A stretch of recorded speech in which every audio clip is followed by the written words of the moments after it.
সবাই জানছেন, শিক্ষিত মানুষ অশিক্ষিত মানুষ, যে আমেরিকার অবস্থাটা কোথায় আজকে। আল্লাহর গজব কিভাবে এসেছে, যত পানি দিচ্ছে তত আগুন দাও দাও করে চলে যাচ্ছে।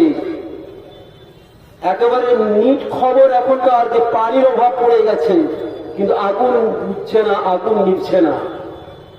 এমনকি জার্মান থেকে ফায়ার ব্রিগেড নিয়ে আসা হলো, জাহাজে পানি বর্ষণ করা হচ্ছে, কিন্তু পানি জাহাজকে দমন করছে সেই আগুনে। এই অবস্থা যে কাল আমাদের হবে না এর কোনো গ্যারান্টি নেই। সেই অবস্থা, সেই পরিস্থিতি, সেই সিচুয়েশন তৈরি হওয়ার আগে আমরা নিজেদেরকে একটু পরিবর্তন করি, নিজেরা সতর্ক ও সাবধান হয়ে যায়, নচেত আগামী দিনে হয়তো আমাদের সম্মুখেও এরকম পরিস্থিতি তৈরি হতে পারে। তাই ভাইদের কাছে অনুরোধ করছি, ভাইরা আমার, সেই পরিস্থিতির ভয়াবহতা, সেই পরিস্থিতি সতর্কতা করতে গিয়ে আপনাদের কাছে প্রত্যেকে অনুরোধ করছি, যেই কজন বসে আছেন আল্লাহর জন্য, আল্লাহর গজব থেকে বাঁচার জন্য, যাতে করে আমার পরিস্থিতি তৈরি না হয়, এর জন্য একটুখানি সামনে এসে বসে যান। আমি যে বিষয়টিকে নিয়ে আলোচনা করব, আগেই বললাম মঞ্চের সামনে থেকে শুরু করব। বিষয়টির নামটা বলে দেন। আমি প্রায় জায়গাতে একটি বিষয় আলোচনা করেছি, সেই বিষয় আরেকটি পাঠ আজকে আরম্ভ করছি। বিষয়টি কি?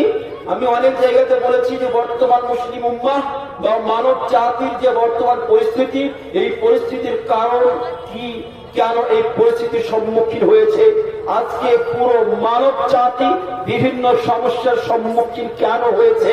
আজকে যদি সারা পৃথিবীতে যদি আমরা তাকিয়ে দেখি, তাহলে দেখতে পাবো শুধু মুসলিম উম্মাহ নয়, বরং সারা বিশ্বব্যাপী যতগুলি মানুষ বসবাস করে প্রত্যেকেই সমস্যার সম্মুখীন হয়েছে। কেন হয়েছে এই নিয়ে অনেক আলোচনা আলোকপাত করেছি। আজকে আমি আপনাদের সম্মুখে যেটি আলোচনা করতে চাইছি সেইটি হচ্ছে যে এখন যদি এমন সমস্যা থেকে বেরিয়ে আসতে হয়, যদি আমাদেরকে এমন সমস্যা থেকে আমাদেরকে যদি পরিত্রাণ পেতে হয়, যদি এমন এক ভয়াবহ পরিস্থিতি থেকে নিজেদেরকে বাঁচাতে হয়, তাহলে আমাদের করণীয় কি, আমাদের দায়িত্ব কর্তব্যটা কি, এই একটি বিষয়ের উপরে যে সংক্ষিপ্ত সময় আমাকে প্রদান করা হয়েছে, সেই সংক্ষিপ্ত সময়ের মধ্যে আলোচনা করার চেষ্টা করবেন ইনশাআল্লাহ। কিন্তু একটি কথা আবার অনুরোধ রাখছি, স্টেজের কাছেও, স্টেজের সামনের মানুষগুলোর কাছেও এবং প্রত্যেকটি মানুষের কাছে অনুরোধ রাখছি, আমার কথাগুলো একটু চুভতে পারে, একটু লাগতে পারে, কিন্তু কাউকে চুভানোর জন্য নয়, কাউকে ব্যথা দেওয়ার জন্য নয়, কাউকে কষ্ট দেওয়ার জন্য নয়, শুধুমাত্র জাতিকে সঠিক জিনিসটা পৌঁছে দেওয়ার উদ্দেশ্যেই আমি বলছি। তাই কেউ দুঃখ কষ্ট নেবেন না, এটা মনে করবেন হয়তো আমাদের জন্য বলে গেছেন, হয়তো আমাদের জন্য আলোচনা করেছেন। এই মনের ভাবনা নিয়ে, এই মন মানসিকতা নিয়ে শোনার জন্য অনুরোধ ও আবেদন রাখছি। আজ আমরা যে সমাজে বসবাস করি, এই সমাজে দুই রকম মানুষ আমরা বসবাস করি। ভাগ করতে গেলে বিভিন্ন রকম ভাগ হতে পারে। শিক্ষার দিক থেকে আমি ভাগ করলাম যে সমাজের দুই প্রকার মানুষ, এক শিক্ষিত মানুষ, অন্যদিকে অশিক্ষিত মানুষ। আমি অশিক্ষিত মানুষগুলির সম্পর্কে আমি আলোচনা করতে যাচ্ছি না, আমি শিক্ষিত মানুষ থেকে শুরু করলাম। আজ এই সমাজের শিক্ষিত মানুষগুলি, যারা নিজেদেরকে শিক্ষিত বলে আমরা শিক্ষিত বলে দাবি করি, এরা বর্তমান সিচুয়েশনে মুসলিম উম্মাহকে এখান থেকে বের করার জন্য দুটি সলিউশন দেওয়ার চেষ্টা করেছে। কয়টি বললাম? দুটি সলিউশন দেওয়ার চেষ্টা করেছে, দুইটি সমাধান দেওয়ার চেষ্টা করেছে। কিন্তু আরেকটু আমি একটু ক্লিয়ার করে দেই, শিক্ষিত মানুষগুলির মধ্যে কিন্তু ওলামাদের সংখ্যা অতি অল্প। এতে কিন্তু ওলামাদের ম্যাক্সিমাম সংখ্যাটাই কিন্তু এই মতের সাথে যে মতটা বলতে যাচ্ছি একমত নন। তাই ওলামাদের আমি দোষী করতে যাচ্ছি না।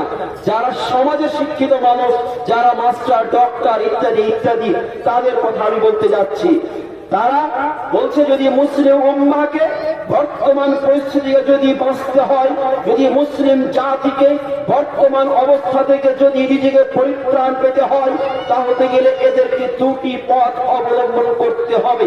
এই দুটি পথ যদি অবলম্বন করতে পারে তাহলে জাতির হয়তো পরিবর্তন ঘটবে, জাতির অবস্থার পরিবর্তন ঘটবে। জাতির যখন অবস্থার পরিবর্তন ঘটবে অটোমেটিকলি জাতি একটি ভালো জায়গায় অবস্থান করবে। তাই তারা বলছে যদি এই জাতির যদি অবস্থানের পরিবর্তন করতে হয় সর্বপ্রথমে এদেরকে একটি কাজ করতে হবে। সেই কাজটির নাম হচ্ছে যে এদেরকে প্রশাসনিক যে বিভাগ রয়েছে এই প্রশাসনিক বিভাগে এদের একটি অংশীদারি একটি হতে হবে। যখন মুসলিমদের অংশীদারি থাকবে, মুসলিমদের পার্টিসিপেট থাকবে, মুসলিমদের যখন ভাগিদারি থাকবে, আমাদের মুসলিমদের মধ্য থেকে কোন ডিএমডিসি পিডিও থাকবে, তখন হয়তো মুসলিমদের হয়ে কাজ করবে। এইরকম কিছু শিক্ষিত মানুষ এই মুসলিম জাতির এই বর্তমান পরিস্থিতি থেকে পরিত্রাণের সমাধান হিসেবে একটি পথ বলে থাকে। অপর একটা দল শিক্ষিত দল যারা বলে থাকে যদি মুসলিম উম্মাহকে যদি বর্তমান অবস্থা থেকে যদি পরিত্রাণ পেতে হয় তাহলে এদেরকে আর একটি পথ অবলম্বন করতে হবে। সেটির নাম হচ্ছে শাসন ব্যবস্থা। এদের হাতে যদি শাসন ব্যবস্থা চলে আসে, এরা যদি শাসন ক্ষমতা পেয়ে যায়, এরা যদি দিল্লির কর্তৃক দখল করে নেয়, এরা যদি নিজেদের প্রধানমন্ত্রী তৈরি করতে পারে, এদের যদি এমএলএ এমপি তৈরি হয়, এদের যদি মন্ত্রী তৈরি হয়, এদের মুখ্যমন্ত্রী তৈরি হয়, তাহলে হয়তো জাতির পরিবর্তন ঘটবে। কিন্তু আমি এই শিক্ষিত মানুষগুলির এই মতের সাথে একমত নই। কখনো কোন জাতির মুসলিম জাতির এই দুটি শাসন ও প্রশাসন এই দুটি সমাধান হতে পারে না। কোন জাতির শাসন ও প্রশাসন এই দুটি জিনিস জাতির পরিবর্তন ঘটাতে পারে না। যদি এই শাসন ও প্রশাসন দিয়ে যদি কোন জাতি যদি পরিবর্তন ঘটতো, যে আইএস আইপিএস ডিসি ডিএম বানিয়ে যদি কোন জাতির পরিবর্তন ঘটতো, তাহলে 57টি মুসলিম দেশের 57টি মুসলিম কান্ট্রির মধ্যে থেকে দু একটি বাদ দিয়ে বাকি সমস্ত মুসলিম কান্ট্রির এমন অবস্থা হতো না। সেই অবস্থায় আমরা নিজস্ব চক্ষু দিয়ে প্রত্যক্ষ করছি, দেখছি। আমরা পশ্চিমে যদি চলে যাই দেখতে পাবো পাকিস্তানের অবস্থা, যদি পূর্ব দিকে চলে যায় তাহলে দেখতে পাবো বাংলাদেশের অবস্থা। মুসলিম কান্ট্রিগুলির অবস্থা আমাদের কাছে লুকায়িত নয়, অথচ সে সমস্ত কান্ট্রিগুলিতে 90% মুসলিমদের শাসন ক্ষমতা রয়েছে, 90% তাদের প্রশাসনিক ক্ষমতা রয়েছে, অথচ শাসন প্রশাসন দিয়ে তাদের অবস্থার কিন্তু কোনো পরিবর্তন ঘটেনি। অতএব এটা ক্লিয়ার যে কখনো কোন জাতির যদি পরিবর্তন করতে হয় তাহলে গেলে আপনি শাসন প্রশাসন দিয়ে আপনি সেই জাতির পরিবর্তন করতে পারেন না।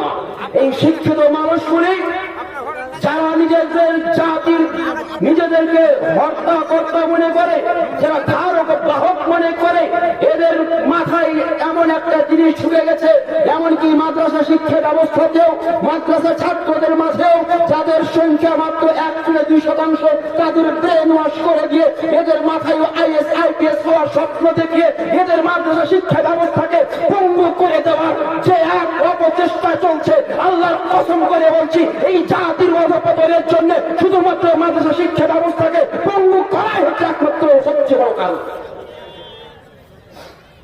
আপনি জাতির হিতাকাঙ্ক্ষী, জাতির হিতাকাঙ্ক্ষী হতেন তাহলে আইএস আইপিএস এর জন্য হাজার প্রতিষ্ঠান পড়ে আছে, কিন্তু একজন যোগ্য আলেম তৈরি করার জন্য সে একটা যোগ্য প্রতিষ্ঠানের অভাব রয়েছে।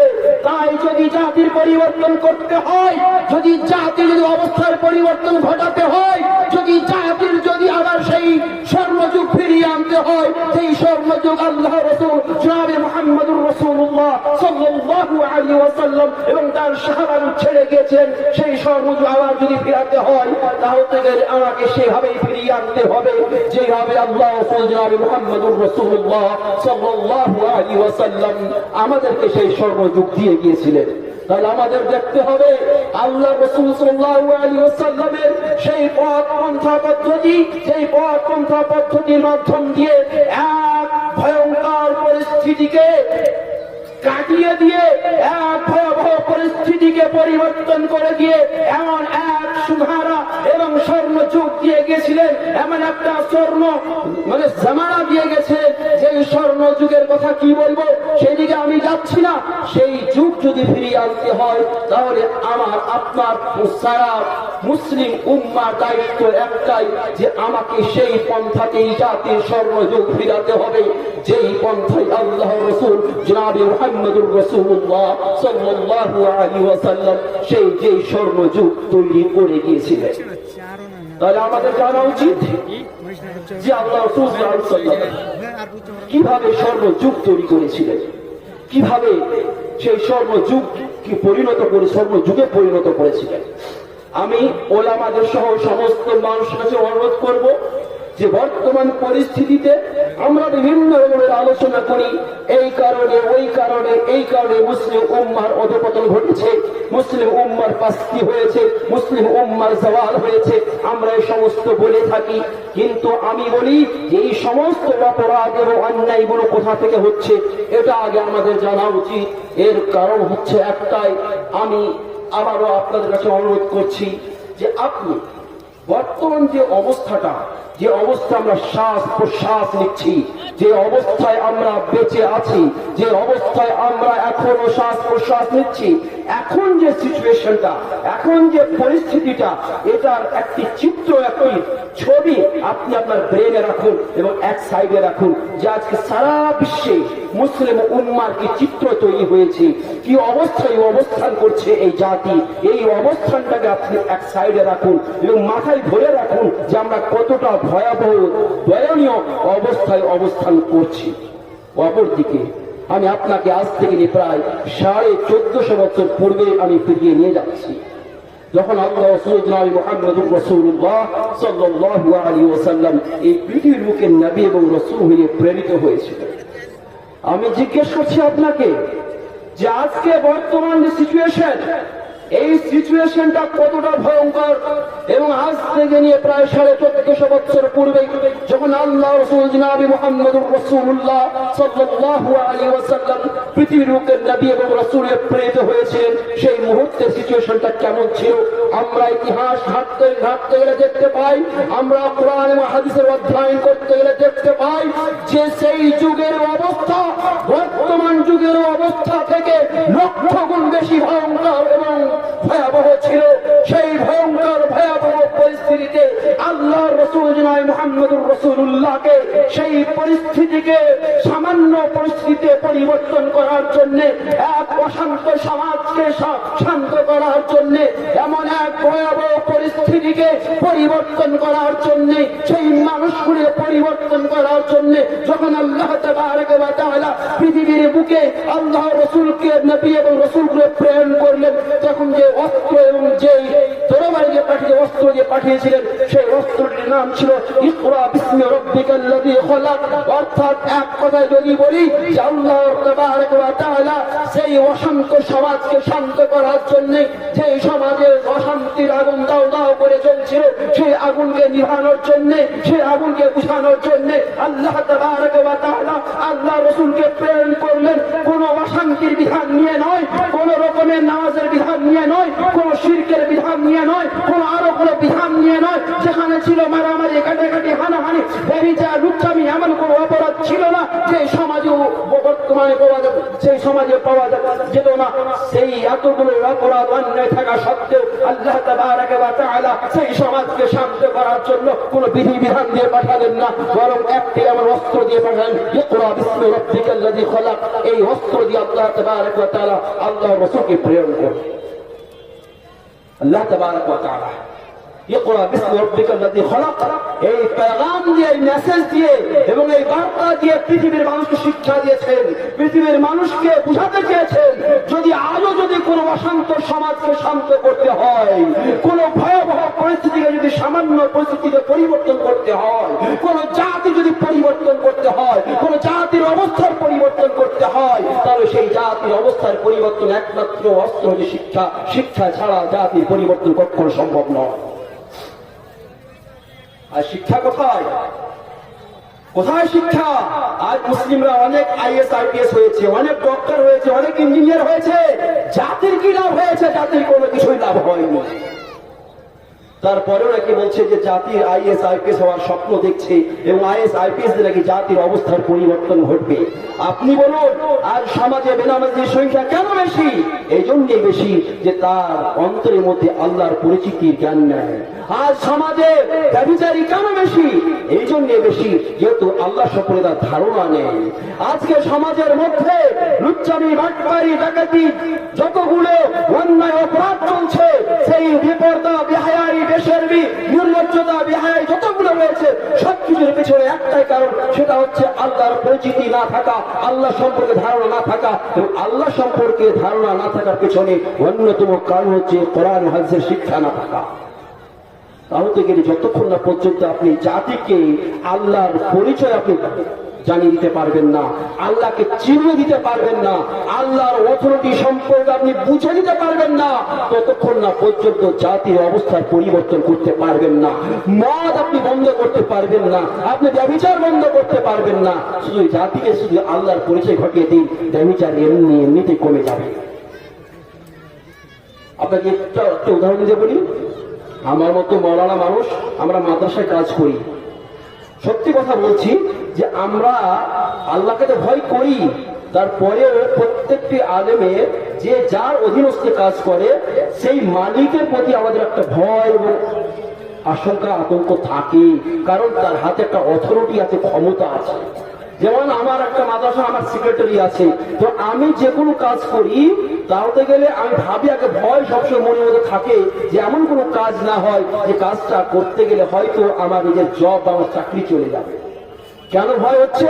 এই জন্য ভয় হচ্ছে যে আমার তার হাতে অথরিটি রয়েছে, তার ক্ষমতা রয়েছে আমাকে যে কোনো মুহূর্তে বের করে দেওয়ার, যে কোনো মুহূর্তে বাদ দেওয়ার। এই অথরিটির ভয় আমাকে অনেকটা সংযমে রেখেছে। যেদিন আপনি আল্লাহর অথরিটি জেনে যাবেন, যেদিন আপনি আল্লাহর ক্ষমতাকে পড়ে নেবেন, যেদিন আপনার অন্তরের মধ্যে আল্লাহর ক্ষমতা সম্পর্কে জ্ঞান চলে আসবে, সেই দিন অটোমেটিকলি আপনার মধ্যে অন্যায় অপরাধ একেবারে নিশ্চিহ্ন হয়ে যাবে, একেবারে অন্যায় মুক্ত হয়ে যাবে। আর যখন সমাজে অন্যায় মুক্ত হবে, তখন আল্লাহর রহমত বর্ষণ হবে, যখন আল্লাহর রহমত বর্ষণ হবে, তখন জাতি সেই আবার সেই সুনহারা এবং সেই স্বর্ণ যুগ ফিরে পাবে। তাহলে গেলে এই সামান্যতম কথা দিয়ে আমি যেটা পেগাম, যে মেসেজ এবং যে বার্তা দিতে চাইছি সেটা হচ্ছে এই, যদি জাতির যদি অবস্থার পরিবর্তন করতে হয়, সর্বপ্রথম মাদ্রাসা শিক্ষাকে আমাদেরকে মজবুত স্ট্রং করতে হবে। এই শিক্ষাকে যদি স্ট্রং না করতে পারি তাহলে কোনো কিছু দিয়ে জাতির পরিবর্তন আপনি করতে পারবেন। আজ কোথায় আমরা? আজ আমরা কোথায়? আপনাকে আরো বলি, আমার পূর্ববর্তী বক্তা শেখ দাউদ হুসাইন সাহেব মাদ্রাসা সম্পর্কে অনেক কথা বলছিলেন। আপনাকে একটা কথা শুধুমাত্র বলছি, মাদ্রাসা দরদি আমি আজকে বিশেষ করে কমিটি আমি প্রায় জায়গাতে বলি, আমি কোন দুঃখ দেওয়ার জন্য নয়, কষ্ট দেওয়ার জন্য নয়, আমরা মাদ্রাসার প্রতি দরদ যতক্ষণ আমি মাদ্রাসার পদে আছি ততক্ষণ। মাদ্রাসার পদ নেই, মাদ্রাসার সঙ্গে কোনো সম্পর্ক নেই। এর কিসের দরদ? আপনার দরদ সেই দিন বুঝবো যেই দিন আপনি মাদ্রাসার সেক্রেটারি হয়ে আপনার সন্তান মাদ্রাসা ছাত্র হবে, সেই দিন হবে আসল দরদ। আপনি আপনার সন্তানকে আইএস আইপিএস হওয়ার স্বপ্ন দেখছেন, আর আপনি কোন দরদে আপনি জাতিকে আপনি কি স্বপ্ন দেখাচ্ছেন যে আমি ভালো শিক্ষা দেব? যদি ভালো শিক্ষা হবে তাহলে আপনার সন্তান নেই কেন? তাই প্রকৃত পক্ষে যদি দরদ থেকে থাকে মাদ্রাসা প্রতিপক্ষে, শুধু তার বলে নয়, সমস্ত মাদ্রাসার প্রতিপক্ষকে আমি বলবো যে আগে আপনার সন্তানকে মাদ্রাসায় দিন। আজ হচ্ছে ছেলে নেই, আজ ছাত্র নেই, অমুক নেই, তমুক নেই, ছাত্র খুঁজবেন কেন? আপনি আপনাকে ছাত্র খুঁজতে হবে না, আপনি আপনার সন্তানকে মানুষ করুন। আজ ম্যাক্সিমাম মানুষ, আজ আপনাকে বলি এদিকে শুনবেন, এই যে মাদ্রাসাগুলি বলছিলেন, সে অনেক কথা বলছিলেন, আমি আবারও সেখান থেকে একটা কথা আমি আবারও বলছি যে আজ এই ওলামারা আছে বলে যেটাকে আপনি তুচ্ছ তাচ্ছিল্য দৃষ্টিতে দেখেন, এই ওলামাদের অস্তিত্বের সাথে আপনার অস্তিত্ব ঠিক আছে, তাকে বিশ্বাস করে নিতে হবে। ওলামাদের অস্তিত্বের সাথে আপনার অস্তিত্ব টিকে আছে। অহরহ হাদিস আপনি আপনাকে বলতে পারি, তার মধ্যে শুধু দুটো হাদিস আপনার সম্মুখে তুলে ধরছি যে সত্যি ওলামাদের অস্তিত্বের সাথে এই পৃথিবীর অস্তিত্বের সম্পর্ক আছে কিনা। তার মধ্যে সেই বুখারীর যে রিওয়ায়াত, সেই রিওয়ায়াতের মধ্যে আল্লাহ নবী জনাব মুহাম্মদুর রাসূলুল্লাহ সাল্লাল্লাহু আলাইহি ওয়াসাল্লাম বলছেন, ইন্নাল্লাহা লা ইয়াকতুল ইলমা বা'দা আন আতাকুমুহু, যে আল্লাহ তাবারক ওয়া তাআলা তোমাদেরকে শিক্ষা প্রদান করার পর তোমাদের কাছ থেকে শিক্ষাকে নিয়ে নেবেন না, কেড়ে নেবেন না। আল্লাহ শিক্ষা কেড়ে নেবে না, যে আল্লাহ তাআলা আমাকে কোন শিক্ষা দিয়েছে, জ্ঞান দিয়েছে, সেই জ্ঞানটা আল্লাহ তাআলা আমার কাছ থেকে কেড়ে নেবেন না। তবে কি করবেন? ওয়ালাকিন ইয়ানতাজিউহু মিনহুম বিকবজিল উলামা, বরং করবেন কি আল্লাহ তাআলা ইলমকে এইভাবে উঠিয়ে নেবেন যে ওলামাদেরকে মৃত্যু দিয়ে ইলমকে উঠিয়ে নেওয়া হবে। হাত্তা লাম ইবকি আলিমা, এমন এক প্রস্তাব আল্লাহ তৈরি করবেন, একজন আলিমকে বাঁচিয়ে রাখবেন না। তখন হবে কি? হাত্তা হাতান নাস ওসাল জুহালা, যেমন বলছিলেন সে, তখন মানুষ একজন জাহেলকে নিয়ে মুফতি বানিয়ে বসবে। ফাসুয়েলু, সেই জাহেলকে ফতোয়া জিজ্ঞেস করা হবে, আত্তা বিগাইরি ইলমিন, এবং সে অজান্তে ওয়াক্কানে সে ফতোয়া দেবে। ফাদাল্লু ওয়াদাল্লু, সেই বোকা ভার সে নিজেও পথভ্রষ্ট হবে, জাতিকে পথভ্রষ্ট করবে। আজ এই জাতিকে পথভ্রষ্ট করাতে অনেকে ভূমিকা পালন করেছে। আমি যেটা বলতে চাইছি, এই হাদিসের মধ্যে যেটুকু আমি বুঝাতে চাইছি, সেটা হচ্ছে যে কিয়ামতের পূর্বে, কিয়ামতের নিদর্শন হচ্ছে আল্লাহ তাআলা ওলামাদেরকে মৃত্যু দিয়ে দেবেন। অর্থাৎ যেমন যেমন ওলামারা শেষ হবে, তেমন তেমন কিয়ামত কাছে আসবে, এবং যেদিন ওলামারা একেবারে শেষ হয়ে যাবে, সেদিন কিয়ামত সংঘটিত হয়ে যাবে। যতদিন ওলামা আছে, ততদিন এই পৃথিবী আছে, যতদিন পৃথিবী আছে ততদিন আপনার অস্তিত্ব রয়েছে। অতএব ওলামাদেরকে পেয়ারা চোখে দেখা বন্ধ করুন, কারণ আপনার প্রতিটি শ্বাস প্রশ্বাস ওলামাদের দেওয়া ঋণ, আর সেই ঋণ পরিশোধ আপনি সারা জীবন দিয়ে আপনি শেষ করতে পারবেন না। তাদেরকে কেন চোখে দেখছেন? আপনার প্রত্যেকটি শ্বাস এই দেওয়ায় বসছে, যে বসে প্রত্যেকটি ওলামার দেওয়া ঋণ, এরা বেঁচে আছে, আল্লাহ তাআলা দুনিয়াকে বাঁচিয়ে রেখেছেন। যে এরা শেষ হয়ে যাবে, সেদিন আপনার কি এই পৃথিবীর অস্তিত্ব শেষ হয়ে যাবে। তাই যদি পৃথিবী টিকে রাখতে হয়, তাহলে আগে ওলামাদের টিকাতে হবে, আর ওলামাদের টিকাতে গেলে মাদ্রাসা টিকাতে হবে, মাদ্রাসা টিকাতে গেলে মাদ্রাসা আগে গড়তে হবে, এবং মাদ্রাসা গড়ার পরে মাদ্রাসার ছাত্র তৈরি করতে হবে। আমি যেটা বোঝাতে চাইছিলাম, মূল কথা সেটা হচ্ছে মাদ্রাসা শিক্ষা ব্যবস্থা। এই ছাড়া দ্বিতীয় কোন পথ নেই। আপনি কোন পথ দিয়ে আপনি কখনো আপনি কোন যুদ্ধ বিজয় করতে পারবেন না। কারণ আজও বলছি আপনাকে, আমি একেবারে জোর গলায় বলছি, আজ যুদ্ধ করার জন্য অস্ত্রের প্রয়োজন নেই। অস্ত্র দিয়ে লড়াই করতে পারবেন না, অস্ত্র দিয়ে আপনি লড়াই করে আপনি পারবেন না। অস্ত্র যদি আপনাকে যদি অবলম্বন করতে হয়, সবচেয়ে বড় অস্ত্র, সেই অস্ত্রের নাম হচ্ছে ঈমান। ঈমান নামক অস্ত্র দিয়ে আপনি লড়াই করতে হবে, এবং ঈমান নামক অস্ত্র আপনার কখনো আসতে পারে না যতক্ষণ না আপনার মধ্যে শিক্ষা না আসছে। শিক্ষা ছাড়া ঈমানের কল্পনা অসম্ভব, ঈমানের কল্পনা অসম্ভব। ঈমানের কল্পনা ছাড়া আপনার কোন যুদ্ধ বিজয় করা, বিজয় লাভ করা, জয় লাভ করা অসম্ভব।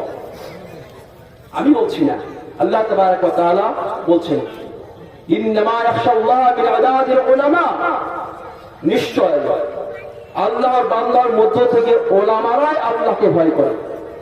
ওলামা একরাম বসে আছে, আমি কোন গ্রামার পড়াচ্ছি না, শুধু একটা জিনিস বুঝাচ্ছি যে আমি যে অনুবাদ করলাম, শুধু ওলামারাই ভয় করেন, ওলামারাই ভয় করেন। এজন্য বললাম, ইন্নামা, ইন্নার পরে মা আসতে গেলে কি হয় সেটা ওলামারা ভালো করে জানছেন, আমি সে ব্যাখ্যাতে যাচ্ছি না। এই কারণে আমি বললাম যে ওলামারাই ভয় করেন।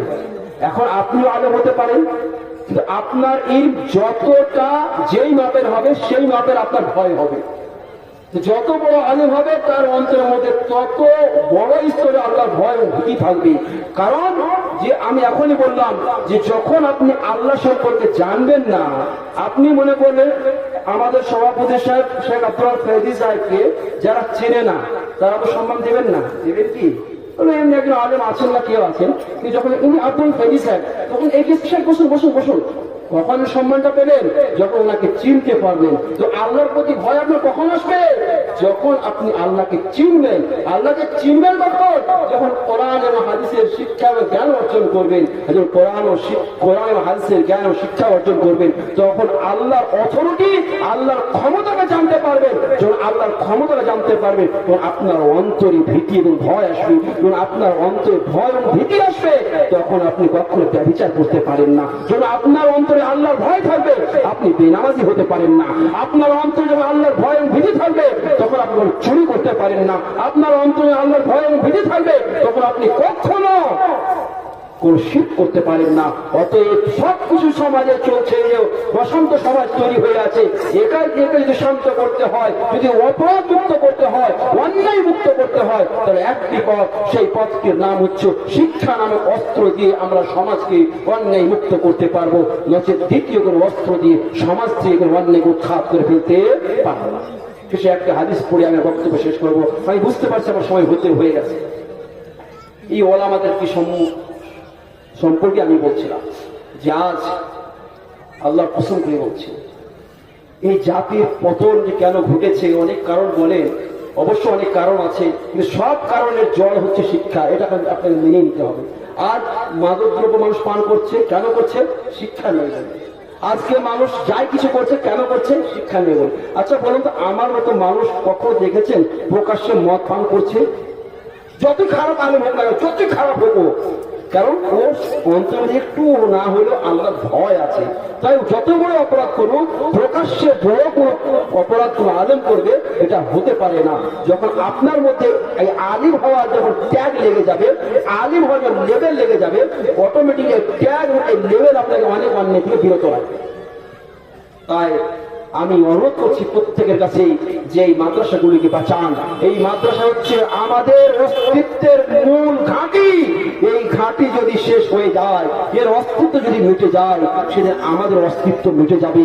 তো কমপক্ষে নিজে বাঁচার জন্য ছেড়ে দিন লোকের কথা, নিজেকে টিকিয়ে রাখার জন্য, নিজের অস্তিত্বকে বাঁচার জন্য কমপক্ষে এই মাদ্রাসাগুলিকে আমরা বাঁচাই। যে হাদিসটি পড়তে যাচ্ছিলাম, আল্লাহ রাসূল মুহাম্মদুর রাসূলুল্লাহ সাল্লাল্লাহু আলাইহি ওয়াসাল্লাম বলছেন, হাদিসের বর্ণনাকারী হযরত আনাস বিন মালিক রাদিয়াল্লাহু তাআলা আনহু, এই হাদিসটি ইমাম তিরমিজি রাহমাতুল্লাহ আলাইহি ওনার সুনানের মধ্যে নিয়ে এসেছেন। এই হাদিসটিকে ইমাম আল্লামা আল-বানী রাহমাতুল্লাহ আলাইহি সহিহ বলেছেন। হাদিসটি এরকম এসেছে, আল্লাহ রাসূল সাল্লাল্লাহু আলাইহি ওয়াসাল্লাম বলছেন, লা তাকুমু সাআ হাত্তা লা ইউকাল ফিল আরদি আল্লাহ আল্লাহ। কিয়ামত ততক্ষণ পর্যন্ত অনুষ্ঠিত হবে না যতক্ষণ না পর্যন্ত এই পৃথিবীতে আল্লাহ আল্লাহ শব্দটি উচ্চারিত হবে না।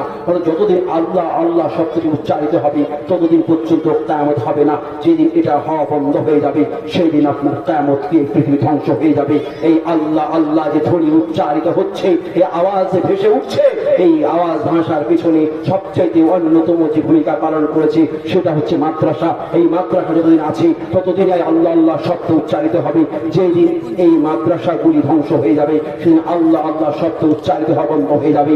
আল্লাহ আল্লাহ শব্দ উচ্চারণ বন্ধ হয়ে যাবে, সেই দিন আর পৃথিবী ধ্বংস হয়ে যাবে, কিয়ামত অনুষ্ঠিত হয়ে যাবে। তাই আপনাদের কাছে অনুরোধ করব, মাদ্রাসাকে বাঁচান। একটি ক্যাম্পেইন চলা উচিত প্রত্যেকটি গ্রামে, কিছু হোক না হোক, আজ মাদ্রাসা করে তুলতেই হবে। কারণ আজ যদি টিকতে হয়, আজ যদি লড়াই করতে হয়, আপনি কোনো কিছুতে লড়াই করতে পারবেন না। আপনি মন্ত্রী, আপনি কোনো পদাধিকারীদের লড়াই করতে পারবেন না। আপনি লড়াই করতে হবেন একমাত্র আপনি কোরআন এবং হাদিস নামক অস্ত্রের মাধ্যম দিয়ে। তাই শেষে আবার এই অনুরোধ রেখে যে আপনারা আপনাদের সন্তানকে মাদ্রাসামুখী করুন। আপনি IAS IPS হওয়ার স্বপ্ন ছেড়ে দিন। আপনি পৃথিবী কিছুই হবেন না, যদি ইমানদার হয়ে যান, যদি আল্লাহ ওয়ালা হয়ে যান, পৃথিবী আপনার হয়ে যাবে ইনশাআল্লাহ। তাই আপনি যদি পৃথিবীকে নিজের করতে চান, পৃথিবী যদি মনে করে আপনার মুখে চলে আসুক, পৃথিবী আপনার অধীনস্থ হয়ে যাক, দুই অপর জাতিরা আপনার হায় হা বলুক, নাই না বলুক, এমন একটি যদি পরিস্থিতি দেখতে চান, তাহলে গেলে কিচ্ছু দরকার নেই, শুধুমাত্র দিন শিক্ষা দরকার। দিন শিক্ষা আসতে গেলে আল্লাহর ভীতি আসবে, আল্লাহর ভীতি আসতে ইমানদার হয়ে যাবেন, আর ইমানদার হতে গেলে আপনি বিজয় জাতি হবেন ইনশাআল্লাহ। সেই কথা আল্লাহ তাবারক ওয়া তাআলা সূরা আলী ইমরানের মধ্যে বলেছে, ওয়ালা তাহিনু ওয়ালা তাহজানু ওয়া আমিনু আলাইকুম কুনতুম মুমিনিন। তোমরা বিজয় হবে যদি তোমরা প্রকৃত মুমিন হও। তা হতে গেলে প্রকৃত মুমিন তখনই হব যখন আমি শিক্ষা অর্জন করব।